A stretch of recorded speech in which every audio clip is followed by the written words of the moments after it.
एक ऐसा प्रधानमंत्री जिसने अपनी जिंदगी की शुरुआत चाय बेचने से शुरू की। एक ऐसा प्रधानमंत्री जिसने अपने देश में होने वाले करप्शन को रोकने के लिए खुद घर नहीं बसाई, और जब घर बसाई तो कभी परिवार नहीं किया, क्योंकि उसकी परिवार सिर्फ 8-10 लोग नहीं बल्कि पूरा भारत देश है, और जिसकी तारीफें सिर्फ भारत में नहीं बल्कि पूरी दुनिया में होती है। तो आइए जानते और जानेंगे उनकी लाइफ से 4 ऐसी बातें जो हम सबको सुननी चाहिए और उससे कुछ सीखना चाहिए। मोदी जी का पूरा नाम दामोदर दास मोदी है। मोदी जी गुजरात के एक छोटे से डिस्ट्रिक्ट वाडनगर के रहने वाले हैं। मोदी जी के माता पिता के कुल 6 संतान थे, जिसमें से मोदी जी तीसरे स्थान पर आते हैं। मोदी जी को बचपन से ही काफ़ी परेशानी और काफ़ी गरीबी देखी। मोदी जी मात्र 8 साल के थे जब उनके अपने पिताजी के साथ जाकर वाडनगर के रेलवे स्टेशन पर चाय बेचा करते थे। मोदी जी को बचपन से ही देश के प्रति प्यार और देश के लिए कुछ कर गुजरने की जज्बात थी।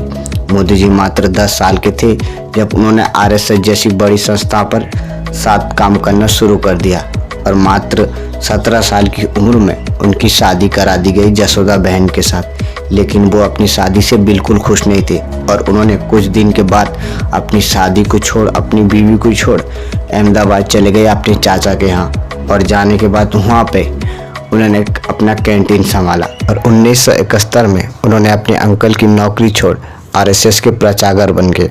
और 1971 में जब आरएसएस के प्रचारक बन गए तो आरएसएस के लिए वो काफ़ी मेहनत करते रहे। सुबह 5 बजे उठ जाते थे और देर रात तक आरएसएस की मदद किया करते थे।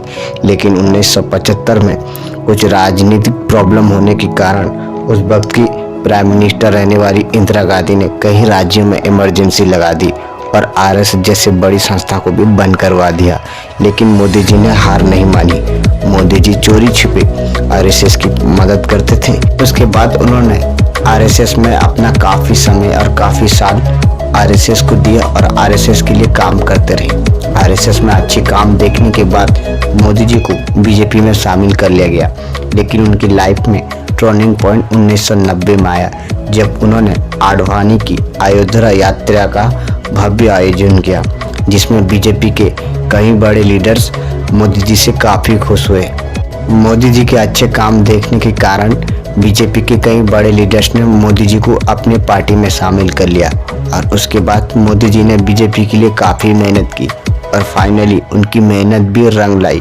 1995 में बहुमत में गुजरात में पहली बार बीजेपी ने सरकार बनाई, और उसके बाद मोदी जी को एक बड़ा नाम मिलने लगा। लेकिन उनकी लाइफ में टर्निंग पॉइंट तब आया जब केशुभाई पटेल की 1998 और 99 में परेशानी काफ़ी बढ़ गई। उनकी तबीयत खराब रहने लगी, और उसके लिए उन्हें एक नए चेहरे और ताकतवर चेहरे की ज़रूरत थी, जिसके लिए बीजेपी के कई बड़े लीडर्स ने मोदी जी को सिलेक्ट किया।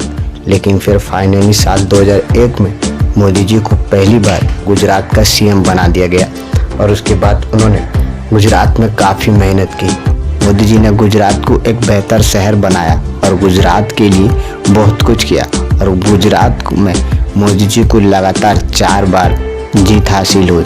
और मोदी जी की सफलता को देख लीडर्स ने साल 2014 में मोदी जी को लोकसभा चुनाव का प्रधानमंत्री उम्मीदवार घोषित किया, और उसके बाद मोदी जी ने भी देश भर में कई जगह पर जाकर रैलियां शुरू की।